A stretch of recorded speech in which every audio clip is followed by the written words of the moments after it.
পড়ো কতে কলা। কতে কলা? আম্মু, কলা ছাড়া আর কিছু হয় না? হয়, আরো অনেক কিছু হয়। সেগুলো কি কি আম্মু? এখন তোমার এসব জানা লাগবে না, তুমি এখন পড়তে থাকো। তা মানে তুমি জানো না? জানবো না কেন, কিন্তু তোমাকে আমি এখন যা করতে বলতেছি তাই করো, নইলে কিন্তু তোমার খবর আছে। আপু, তোমার কাছে 500 টাকা হবে? 500 টাকা দিয়ে তুই কি করবি? ইমার্জেন্সি লাগবে, থাকলে দাও। আচ্ছা খাড়া, দিতাছি। সাম্বা, তুমি 500 টাকা থেকে আমাকে 50 টাকা দাও। তুমি এই 50 টাকা দিয়ে কি করবা ইয়ামিন? আমার লাগবে সাম্বা। কিসের জন্য লাগবে শুনি? তোমার কিসের জন্য লাগবে? আমি কলেজে যাচ্ছি, তাই আমার টাকা লাগবে। আমিও স্কুলে যাই, তাই আমারও টাকা লাগবে। তাইলে তুমি তোমার আম্মুর কাছ থেকে টাকা নাও। আম্মু আমাকে টাকা দিবে না সাম্বা, তাই তুমি আমারে টাকা দাও।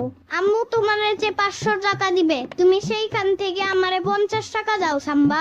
শখ কত, আমি তোমার 1 টাকাও দিতে পারবো না ইয়ামিন।